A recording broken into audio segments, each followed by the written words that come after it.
ईश्वर की आराधना करता है तो इस समस्त कायनात में सारी प्रकृति को उस भक्त की लाज को रखनी पड़ती है। ऐसा ही भक्त और भगवान का एक कीर्तन हम आपको भक्तमाल से सुनाते हैं। प्यारे सज्जनों, एक चंद नाम का भूप का राजा था। उसने 99 यज्ञ पूरे कर लिए। पतिव्रता नारी जिसका नाम था रानी मलयागिरी, उधर को रानी मलयागिरी के गर्भ से 2 सुंदर पुत्र जन्म लेते हैं और उनका नाम रखा सायल और नीर। प्यारे सज्जनों, उधर को राजा चंद 100वां यज्ञ करने की तैयारी करने लगा। स्वर्गलोक में राजा इंद्र का इंद्रासन धरा गया। 33 कोटि देवताओं की सभा बुलवाई गई। सभा में इंद्रदेव ने ऐलान कर दिया कि जो राजा चंद के सत्य को मिटा देगा 33 कोटि देवताओं में प्रथम पूज्य माना जाएगा। क्या हो प्यारे सज्जनों, इस बात को सुनकर के शनिदेव महाराज खड़े हो जाते हैं। कहने लगा, इंद्रदेव, मैं राजा चंद के सत्य की ऐसी परीक्षा लूंगा कि उसके सत्य और धर्म को जरूर नष्ट कर दूंगा। और प्यारे सज्जनों, वहां से शनिदेव चलते हैं, संत का रूप धारण करके राजा चंद के बगीचे में विराजमान हो जाते हैं। राजा चंद को समाचार लगा रहे कोई तेजस्वी संत हमारे बगीचे में आए हैं। राजा चंद शरणागत हो गया। जाकर संत के चरणों में प्रणाम किया। कहने लगा, महात्मा, आप हमारे महलों में पधारो, आपका भोजन और आसन तैयार है। सज्जनों, इस बात को सुनकर के वो शनि रूपी संत कहने लगा कि राजन, मैं तेरे महलों में चलूंगा, लेकिन मुझे 3 वचन दे कि जैसा मैं कहूं मेरी आज्ञा का पालन तू करेगा। राजा चंद सोचने लगा, रे जो संत है, जो महात्मा है, उससे मेरे कार्य की हानि नहीं हो सकती। और 3 वचन दे दिए। प्यारे सज्जनों, वो संत कहने लगा कि राजन सुनो, तुम रानी मलयागिरी को लेकर के आओ। अरे नंगे पाँव राजा रावण मुझे पालकी में अपने कंधे पर बिठाकर महलों में ले चलो, तब तेरे घर का दाना पानी खाऊंगा। प्यारे सज्जनों, वचन में बंधा हुआ राजा चंद रानी मलयागिरी के पास में पहुंच गया। अभी साहिल और नीर को जन्म दिया था, चलने योग्य नहीं थी। राजा चंद ने सारी बात बताई तो रानी मलयागिरी कहने लगी, प्राणनाथ, भले से मेरे प्राण चले जाए, आपके सत्य को नहीं जाने दूंगी। वहां से राजा चंद रानी मलयागिरी आते हैं। अरे नंगे पावन पालकी में उस संत को बिठा करके महलों में ले आते हैं। अब राजा चंद कहने लगा, अरे महाराज, आपकी शर्त पूरी कर दी, अब तो भोजन पाओ। तो शनि रूपी संत कहने लगा कि राजन, अभी तो मेरा दूसरा वचन सुनो कि तेरे घर का दाना पानी पाने की बात तो छोड़, अब मैं दूसरे वचन में तेरा सारा राजपाट धन दौलत खजाना मांगता हूँ। ये सब मेरा है और मेरे नगर से तुम अभी निकल करके जाओ, मेरा ये राज आदेश है। प्यारे सज्जनों, वचन में बंधा हुआ राजा चंद अपने नगर को उस शनि रूपी संत को सौंप करके और अपने देश को छोड़ करके जाता है। चलते चलते और माँ गंगा के तट पर पहुंच गए। रानी मलयागिरी ने एक पलने में और सायल और नीर को ले लिया। चलते चलते माँ गंगा के तट पर पहुंच गए। राजा चंद रानी से कहने लगा, रानी, अरे मैं सायल और नीर के पलने को माँ गंगा के पार उतार करके आता हूँ, जब तक तुम यही माँ गंगा के तट पर मेरा इंतजार करो, क्योंकि यहाँ का दाना पानी हम पा नहीं सकते। यहाँ तक हमारे नगर की सीमा है, हमें नगर को पार करके जाना होगा। तो प्यारे सज्जनों, उधर को राजा चंद चलता है। सायल नीर के पलने को अपने पाते पर रखा, माँ गंगा के पार उतर गया। दूसरे घाट पर जाकर सायल नीर के पलने को रख दिया और जो ही रानी मलयागिरी को लेने के लिए वापस माँ गंगा के जल में उतरते हैं तो बीच गंगा में आते आते फिर शनि देव ने माया से जाल रचा दिया और माँ गंगा के जल की धार को चढ़ा दिया। तो बीच गंगा में आते आते राजा चंद बह गया। तो प्यारे सज्जनों, माँ गंगा के एक तट पर रानी मलयागिरी तड़पती रह जाती है, दूसरे तट पर 2 दिन के सायल नीर पलने में रोते बिलखते रह जाते हैं और बीच गंगा में राजा चंद बह जाता है। लेकिन भगवान कन्हैया कैसे भक्तों की लाज को रखते हैं, आप हमारे कीर्तन के माध्यम से सुनाओ भैया।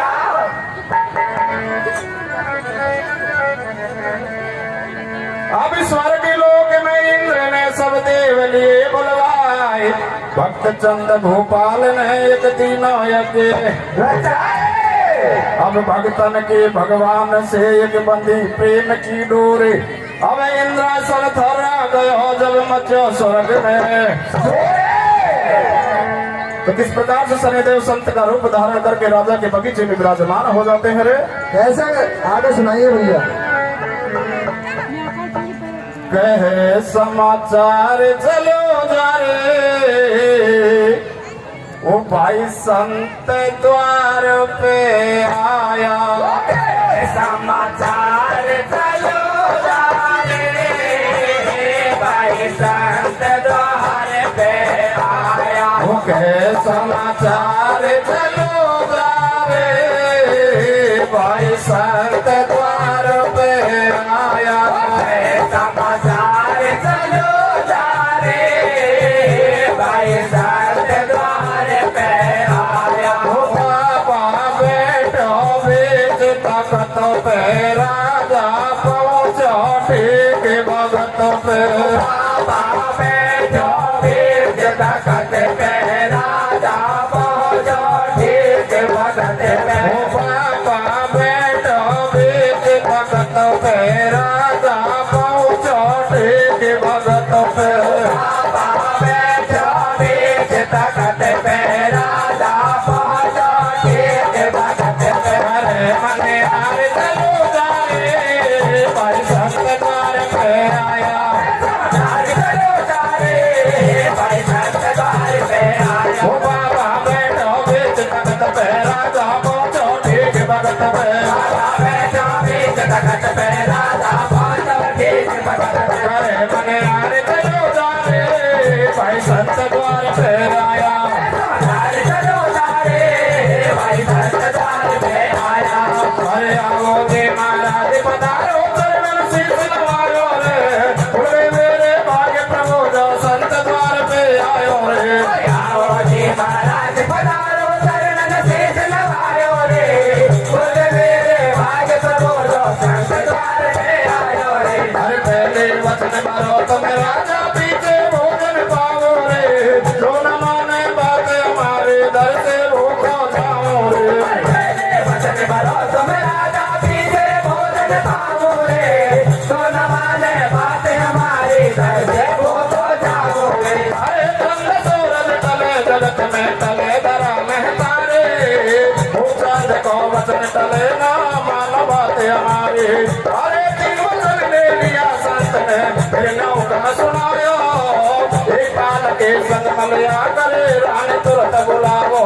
अरे धरने पे चलो पाल के, मैं करूँ यशवारे, कैसे धर्म बचे राजा ने मन बात विचारी। अरे रानी 2 दिन का जापा में अटकर रहो संत बुढ़ापा में। ये 2 दिन का जापा में अटकर रहो संत बुढ़ापा में। अरे रानी मलिया कर सुचारी, बाबा के न कर पाड़ी। राजा ने भेद दियो सारो, मेरा धर्म कटे लग जाता हूँ। जापा में सो रही है रानी, तेरा धर्म कटे सके यानी। वे प्राण बदन से जाए वचन ना टूटेगा टूटेगा, अरे मैं चलो प्रिया के संग धर्म ना टूटेगा टूटेगा। हो जब नंगे पावन चले पाल के कंधा पे कंधा पे, वो बाबा दिल्लियों में ढाए बसे अब कंधा में कंधा पे। अरे मैं जब रानी के तन के बड़े जब पावन में छाले नूर था, रानी के छाई समर दियो राम रघुराई लाज मेरी। रख जो स्वामी जगत के, वो अंतर्यामी रे धर्म के रे, तेरा अजब निराली रे, बोल दर्शन श्याम बनो भगतन को हारी रे। धर्म के रे तेरा जय राजी रे,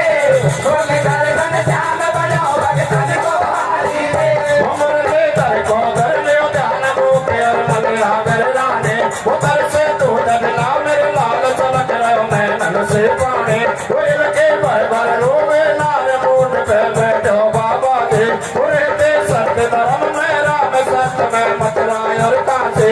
संत को आसन जियो लगाए बैठ गए बाबा तपतारे, वो जीवो समाराध लगा दई भोजन के ताड़े।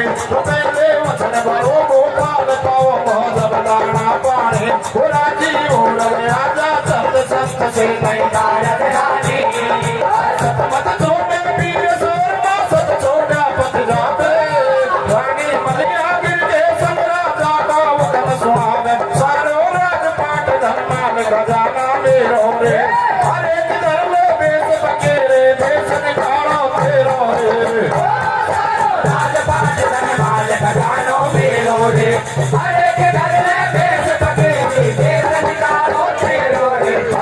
राज पकेरे धार करे महलन से चारों प्राणी रे लोयनगढ़ से राम आज में उठ गयो दाना पानी रे सायल दे रलिया को दे चल दे राजा रानी रे बया देख के पड़े दोपहर में रानी चढ़े रानी रे कैसे सतन दे राजा को सनी देव ने सोची रे करण परीक्षा चलो भूप के बन गए फोटो मोची रे हरी कंधे पे रोले बातरा राजा बोले गोचड़े कहना दो राजा रानी के दो दिन पर रापा नबूना कह दो से देना बने को कट देना पैदल चलता चलता पाँव बढ़े घोड़ घोड़े पैदल चलता चलता पाँव बढ़े घोड़ घोड़े पैदल चलता चलता पाँव बढ़े घोड़ घोड़े अरे बोल मिले या सोच बात न सोची मैं सत्य खातिर से सकता हूँ मोती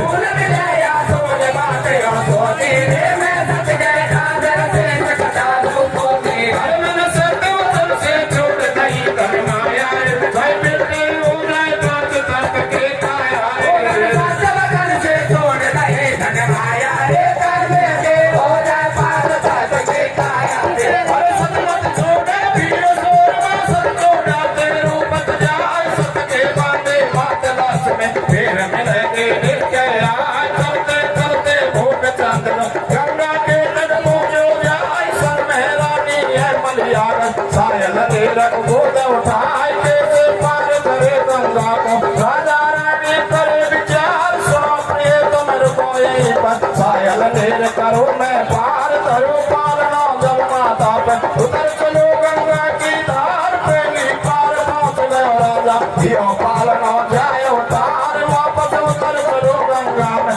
सनी देव ने जान रचाई गंगा की कर गई धारा राजा पशु भंवर में जाए गंगा की कर गई धारा एक तेर पे रानी रोबे एक तेर पे बेटा मध्य बीच में भूप चंद बोले गयो काल लपेटा पीली होड लोगड़े रानी तेरा ही हिलार अरे तुम मेरो डूब गयो भरे तार में चढ़ गए लाला रे पीली होड लोगड़े रानी तेरा ही हिलार अरे तुम मेरो डूब गयो भरे तार में चढ़ गए लाला रे अरे एक तेर पे रानी रोबे एक तेर पे बेटा मध्य बीच में भूप चंद बोले गयो काल लपेटा पीली होड लोगड़े रानी तेरा ही हिलार अरे तुम मेरो डूब गयो भरे तार में चढ़ गए लाला रे पीली होड लोगड़े रानी तेरा ही हिलार अरे तुम मेरो डूब गयो भरे तार में चढ़ गए लाला रे भैया। तो प्यारे सज्जनों, माँ गंगा के एक तट पर 2 दिन के सायल नीर पलने में तड़पते रह जाते हैं, दूसरे तट पर सायल और नीर रानी मलियागिरी तड़पती रह जाती है और उधर को राजा चंद बीच गंगा में बह जाता है। राजा चंद बहता बहता जाता है। प्यारे सज्जनों, आगे जाकर एक झाड़ी में उलझ कर रुक जाता है। एक नगरी का धोबी कपड़े धोने के लिए मां गंगा के तट पर आया। राजा को देखा मां गंगा के जल में डूबा हुआ, राजा चंद को गंगा के जल से बाहर निकाल लाया। धोबी पूछने लगा, रे भैया तुम कौन हो, कहां से आए हो? तो प्यारे सज्जनों, राजा चंद अपना भेद नहीं देता, लेकिन धोबी से कहने लगा, मेरे भाई का जो काम धंधा बताई दे ताकि मेरे पेट का पालन हो सके, तेरे घर का दाना पानी मैं नहीं खा सकता। तो प्यारे सज्जनों, राजा चंद उस नगरी में ढोर चलाने का काम करता है, लेकिन अपने सत्य और धर्म को नहीं छोड़ता।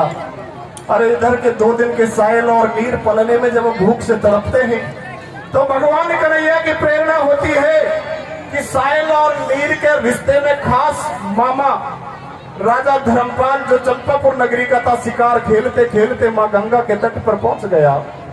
जब उस पलने में 2 छोटे छोटे बालक दिखाई दिए, राजा के मन में दया ममता करुणा उत्पन्न हो गई। सायल और नीर को राजा धर्मपाल ने अपनी गोद में ले लिया। 3 आवाज लगाई, लेकिन जब कोई उत्तर नहीं मिलता तो राजा धर्मपाल सायल और नीर को अपने महलों में अपने साथ ले जाता है और अपने पुत्रों की तरह उनका लालन पालन करने लग जाता है। प्यारे सज्जनों, उधर को गंगा के दूसरे तट पर रानी मलियागिरी रोते रोते भगवान कन्हैया से कहने लगी, रे कन्हैया, हे गोविंद, मैंने कभी जीवन में कोई पाप कर्म नहीं किया। मैंने कभी अपने कर्म से, अपने वचन से मैंने कभी पर पुरुष का चिंतन नहीं किया। हमेशा अपने पति के चरणों को गोविंद मान करके उनके चरणों की सेवा की है।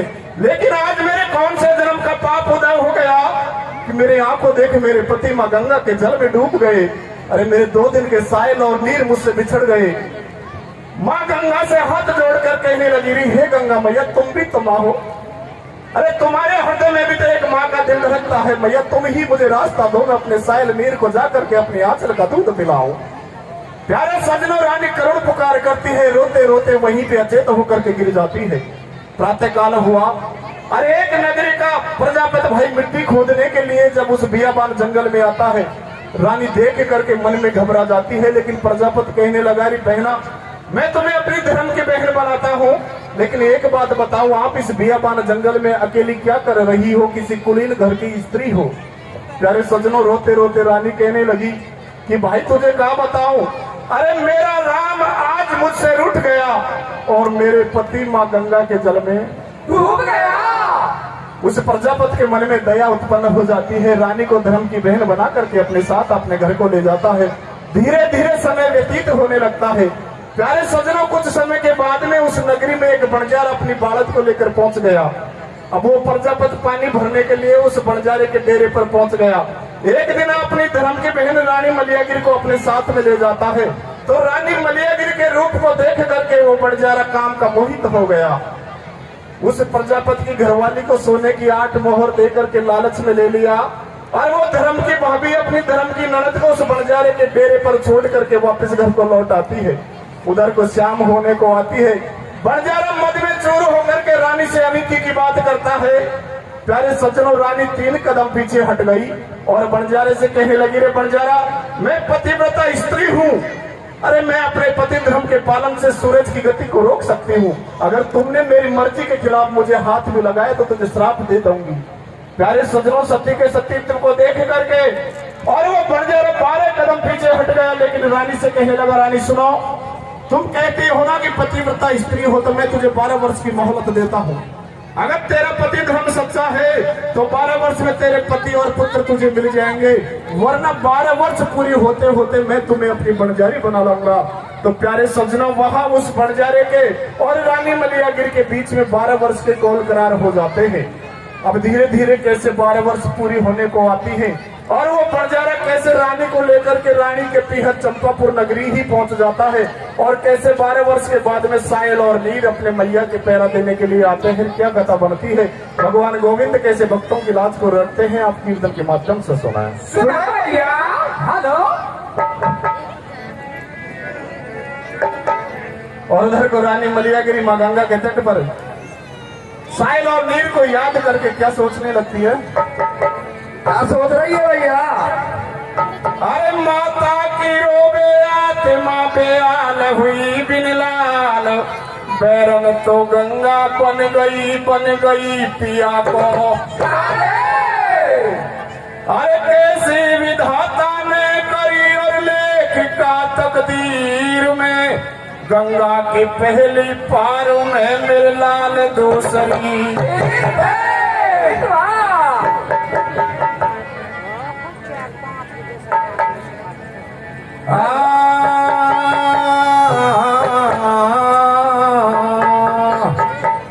अरे बेटा मेरे आंचल को वो दूध कैसे पिलाऊं बता, वो गंगा में डूब गयो, वो छोड़ अद पर मैं तेरा पिता।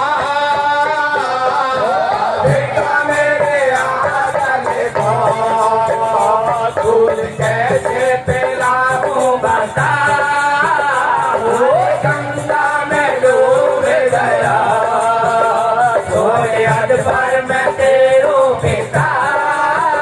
अरे बेटा मेरे आंचल को दूध कैसे पिलाऊं बता,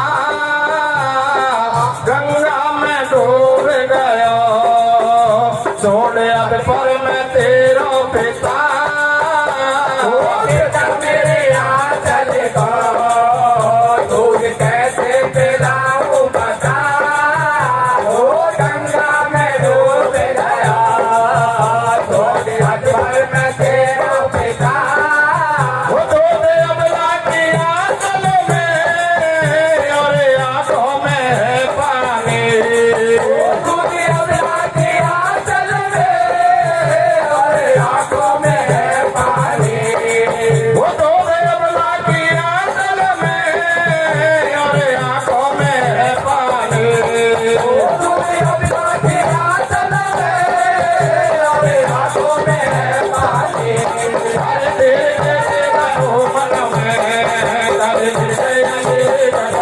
अरे गंगा में डूब गयो छोड़े अंतर में तेरो पिता अरे आजन को दूध कैसे पिलाऊं बता अरे गंगा में डूब गयो छोड़े अंतर में तेरो पिता अरे सात काल पर जापत एक गंगा के तट पे आयो रे अपना धर्म के बहन संग रानी को घर पे जायो रे राजकाल पर जापत एक गंगा के तट पे आयो रे परधर्म के बहन संग रानी को घर पे जायो रे अरे भूख चंद को जल गंगा में डूबे जाए बचावे रे अपने संग नगर में जायो राजा ढोल चरावे रे भूख चंद को जल गंगा में डूबी जाए बचावे रे अपने संग नगर में जावे राजा ढोल चरावे रे वो आगे बतिया छोड़ो सारी सायल मेरे तड़प रहे भारे चंपापुर में चारे रात राजा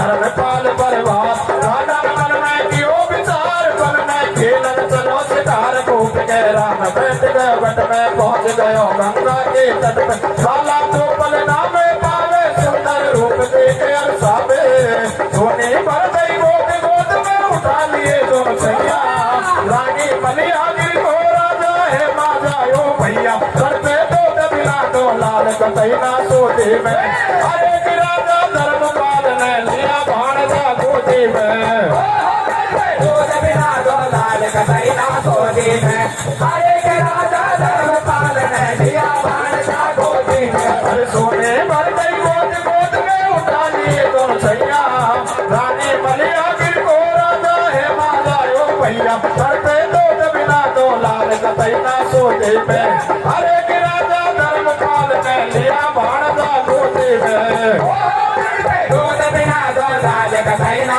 सोती में हरे के राजा धर्मपाल ने दिया भाणजा गोदी में हरे रानी पर जपत में गए राजा धोते के मामा ने सायल नीर उठा लिया गोदी में प्रजापत के घर राजा धोती के मामा ने सायल नीर उठा लिया गोदी में अरे प्रजापत का घर में रहते माथे उसे कराते एक समय महलन में रहते बैठे हुक्म चलाते अरे बेकरम को लेके नाम के करम को भाए कुछ समय के बाद हुबाड़ते बन जरा के आए अरे प्रजापत के संग घुमाए पानी पर ले जावे एक दिना के बाद संग रानी को ले जावे अरे सुंदर रूप देख रानी को बंजर और ललचायो ऐसे नारे बने घर वाले मन में मत उपायो अरे लगे किसके बुरे बीमारे साथे कह दऊं बात तुम्हारे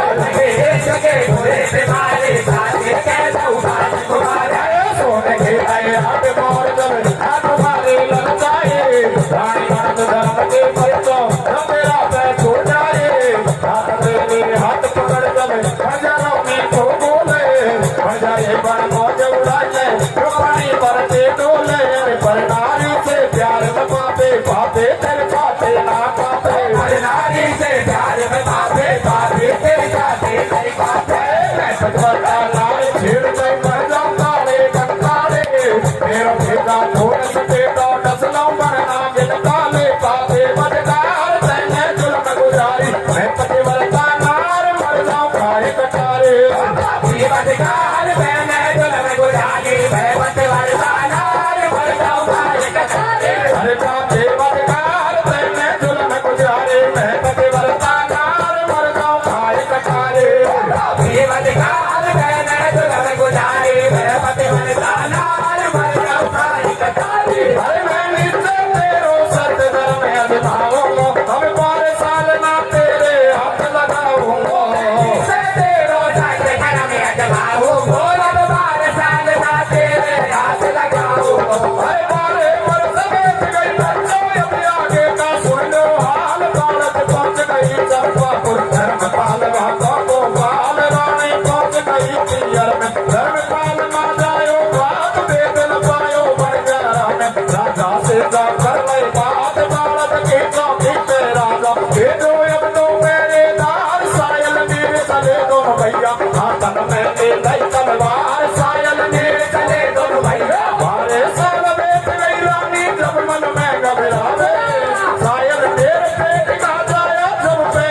छोड़ दई मर्यादा छोड़ धर्म के ने तेरे अरे कि बन जा रो रानी से कहवा लगो आनी धीरे दही मर्यादा छोड़ धर्म के ने तेरे अरे के बन जा रो रानी से कहवा लगो आनी धीरे अरे बारे साल देख गई रानी जब मन में घबरावे सारे अंधेर पेट का जाया जब तेरा पे हम छोड़ दई मर्यादा छोड़ धर्म तेरे तेरे अरे के बन जा रो रानी से कहवा लगो आनी धीरे दही मर्यादा छोड़ धर्म के ने तेरे अरे के बन जा रो रानी से कहवा लगो आनी धीरे अरे राख दे के लाज लड़ी उगे बालो राख रे सुन ले वो सुन वाला मेरे भाइयों जात बिगाड़े रे दिल के मर मर रोए नार जब गैया से गरड़ा मेरे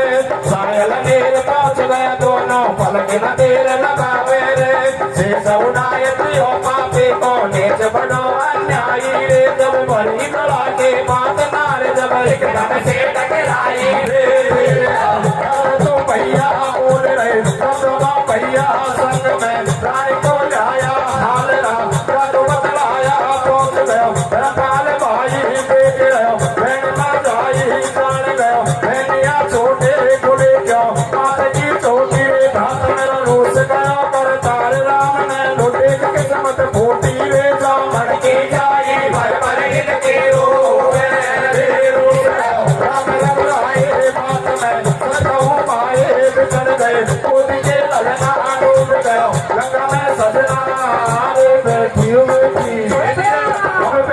बेटी सतवंती महलन में काबे उड़ा दे रे हे राजा भूप चंद दो भी का डोरे बेटी बेटी सतवंती महलन में काबे उड़ावे रे हे राजा भूप चंद दो भी का डोरे चढ़ावे रे अरे बेटी सतवंती महलन में काबे उड़ा दे रे हे राजा भूप चंद दो भी का डोरे चढ़ावे रे बेटी सतवंती महलन में काबे उड़ावे रे हे राजा भूप चंद दो भी का डोरे चढ़ावे रे तो प्यारे सज्जनों अरे इधर को धीरे धीरे 12 वर्ष पूरी होने को आती अब वो बंजारा रानी मलियागिरी को लेकर के चंपापुर नगरी पहुंच गया जहां रानी का पीहर था लेकिन बंजारा इस सत्य को नहीं पहचान पाया उधर को धर्मपाल राजा के महलों में सायल और नीर भी 12 वर्ष के हो गए बंजारा अपने मन में प्रसन्न हो गया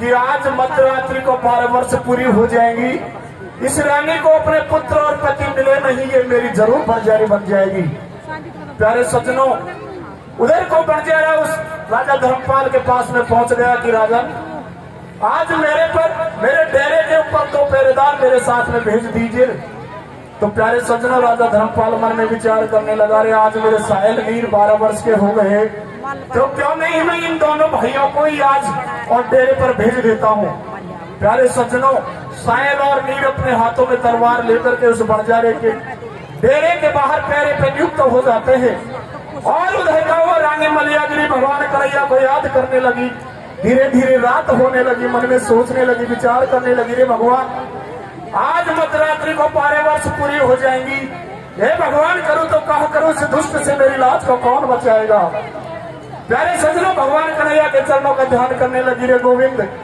हे कन्हैया हे मधुसूदन अरे तुमने द्रौपदी की लाज को बचा दिया नरसिंह के भात को बढ़ा दिया आज मेरे सच पर बनी आई है कन्हैया मेरी लाज को बचाओ रानी मलियागिरी दोनों हाथ जोड़ करके माँ पृथ्वी से कहने लगी कि हे धरती मैया हे मैया तुमने पहले माता सीता को अपनी गोद में स्थान दिया है लेकिन मैं भी तो वैदेही की तरह पवित्र नारी हूँ मैया अपनी गोद में ही मुझे स्थान दे दो हे धरती मैया तुम फट क्यों नहीं जाती मैं तुझ में समा जाऊं प्यारे सज्जनों रानी मलियागिरी रोते रोते भगवान कन्हैया से कहने लगी कन्हैया त्राही माम गोविंद त्राही माम मेरी लाज को बचाओ उधर को ऊपर जा मद में चूर होकर के जब रानी से अनिति की बात लेता है तो रानी दोनों हाथ जोड़ करके अपने आप को और भगवान कन्हैया के चरणों में समर्पण कर देती है कि कन्हैया सत्य कहती हूँ कि आज बियाबान जंगल में अगर पतिव्रता नारी की अगर लाज चली गई तो सत्य कहती हूँ कन्हैया लाज मेरी नहीं तेरी जाएगी तेरी जाएगी तेरी जाएगी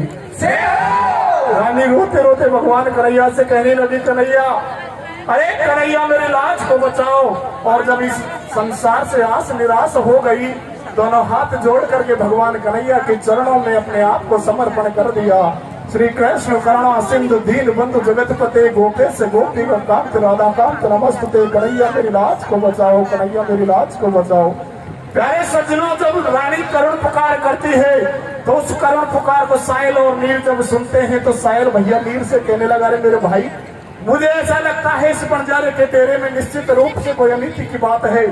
जब साहिल और नीर बंजारे के डेरे में पहुंचते हैं तो रानी के करुण पुकार को सुनते हैं और बंजारे के मद के रूप को देखते हैं तो उनके तन बदन में अग्नि की, क्रोध की अग्नि प्रज्वलित हो जाती है। और प्यारे सज्जनों, साहिल और नीर उस बंजारे के सिर और धड़ को अलग अलग कर देते हैं। रानी से कहने लगा कि भैया रोबे मत, अरे तुम्हें हमारे साथ में चलो। और साहिल और नीर रानी मलियागिरी को लेकर के राजा धर्मपाल के पास में पहुंच गए। जब राजा धर्मपाल ने रानी मलियागिरी को देखा, देखते ही पहचान गया, यार ये तो मेरी माजाई बहन है। और वो माजाई बहन रानी मलियागिरी भी अपने भैया के गले से लिपट कर रोने लगी। भाई पूछने लगा, अरे बहना, मैंने तो तेरा विवाह राजा चंद के साथ में राजमहलों में किया था, लेकिन आज तेरे हालात भिखारियों जैसे क्यों हो गए। रानी रोते रोते अपनी सारी राम कहानी अपने भाई को बताती है।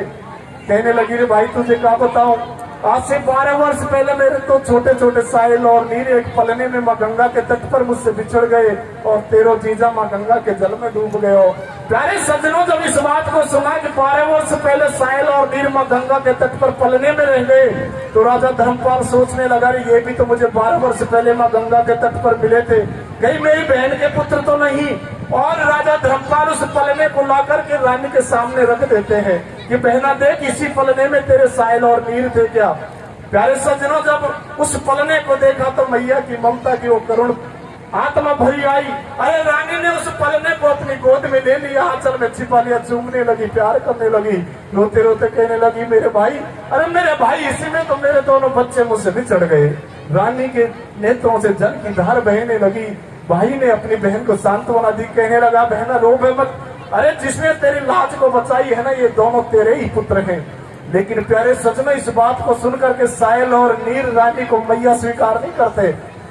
वो दोनों कहने लगा, रे हमारी मैया कैसे हो सकती है, हम तो आपके महलों में पले बड़े हैं।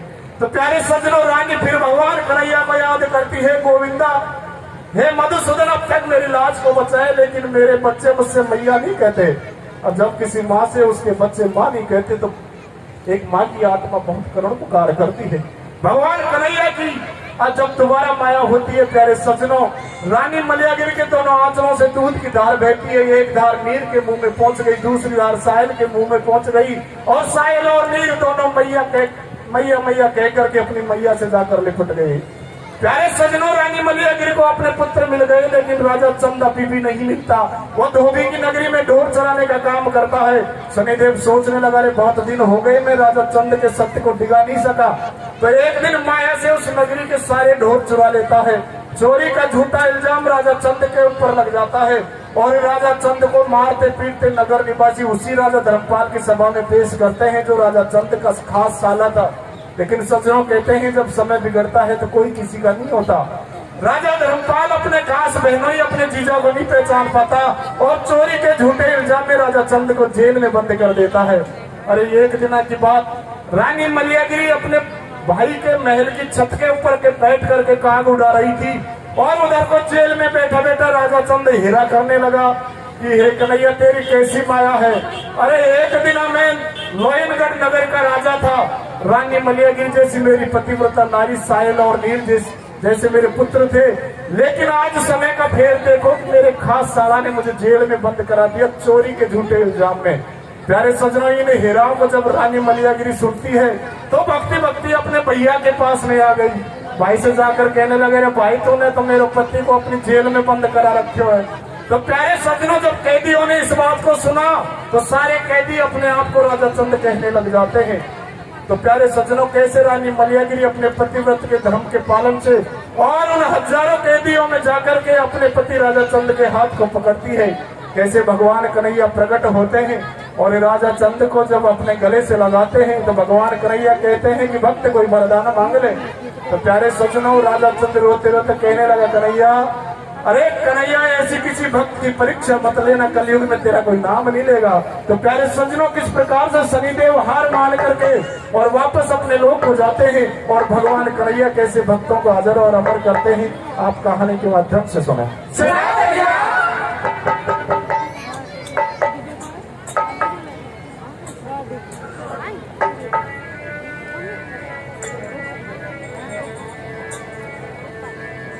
और जब राजा धर्मपाल कहने लगा, बहना रो बे मत, अरे तेरे साहिल और नीरी यही है, तो क्या कहती है भैया,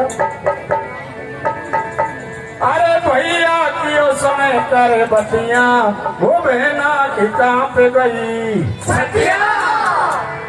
अरे भैया क्यों समय कर बतिया, वो बहना की कहाँ पे गई सतिया। भैया के समय कर बतिया, वो बहना की कहाँ पे गई सतिया। अरे आचल के दार मुख बह जावे, बेटा छाती से चिपकावे। अरे दार मुख बह जावे, बेटा छाती से चिपकावे। अरे आचल के दार मुख बह जावे, बेटा छाती से चिपकावे। आचल के दार मुख बह जावे, बेटा छाती से चिपकावे। अरे बिन रे निकटे नारदिया, वो बेना के कहाँ पे गई छतिया। ओ भैया के सुन कर बतिया, हो बेना के कहाँ पे गई छतिया। अरे कृष्ण भैया, अगर भैया राई राज लगावे, रे तू राजा भोग चंद गोपी करोड़ चरावे, रे गोपी करोड़ चरावे। अरे कृष्ण भैया, राई भैया जान जान लगावे, रे तू राजा भोग चंद गोपी करोड़ चरावे, रे गोपी करोड़ चरावे। अरे गोपी का राजा बन में करोड़ चरावे जावे, शनिदेव जब मन में एक दिन का सलाह बनावे, वो सब डोर चुरा लिए पल में, वह भेद कोई ना पायो, जब शनिदेव ने झूठो राजा को चोर बनायो। अरे सब दुनिया हो गई बेड़ी, भगवान कोई नाम लगायो, अभिमान रहे अभिमारी बाहर हार टकरा। वो राजा धर्मपाल ने आया, वहाँ को सारा हाल बताया, काफी चोर बढ़ाया, न्यायी गैया सारी लय चुराई। राजा धर्मपाल ना जाने, नहीं बाधेगा को बेचान, कैसे पड़े समय के मार, राजा चंदन किया विचार। मेरा हाल बिगड़ गया सारा, पीरत अपने मन में धारा, जब सारा मैं हुक्म सुनायो, दीजा जेल में बंद करायो। एक दिन मेरा नगरी में दूल्हे बढ़ गए आयो, समय बड़ो बलवानी आज वो जेल में बंद करायो। साला में को बेदवारे करे घास आगे जाके, अरे डोबती उड़ा गए जैसे के पेड़ा बल्ला के। वो बेदवारे करे घास आगे जाके, अरे डोबती उड़ा गए जैसे के पेड़ा बल्ला के। अरे एक दिन मेरा नगरी में दूल्हे बढ़ के आयो, समय बड़ो बलवानी आज वो जेल में बंद करायो। साला में को बेदवारे करे घास आगे जाके, अरे डोबती उड़ा गई जैसे के पेड़ा बल्ला के।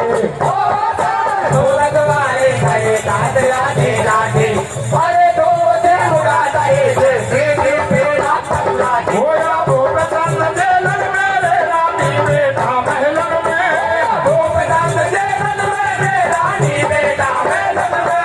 हर एक दिन रानी महलन में बैठे जागे उड़ा रही रे, हर कैसे देर धरो मन में, अब याद तेरा किया रही रे। अरे माया बलवान प्रभु, सिर पर कोई ना पायो, हर में क्यों बैठो भूप चंद जेलन में, हीरा कर लायो। हर सायल मेल बिछड़ गए, बेटा बिछड़े मलिया कर रानी, हर राजपाट गए झूठ टूट गई, मोयन गढ़ के राजधानी। हर भूप चंद के जब रानी में सुन लई रात कहानी रे, हर जैसे जल बिन मेघ तड़प रही, वैसे तड़पे रानी रे। सुन कर रानी ने हेरा रे महलन में करो बबेरा, सुन कर रानी ने हेरा रे महलन में करो बबेरा। वो सुन कर रानी ने हेरा रे महलन में करो बबेरा, सुन कर रानी ने हेरा रे महलन में करो बबेरा। वो सब भूल गए सब तन के सारो भेद बतायो है,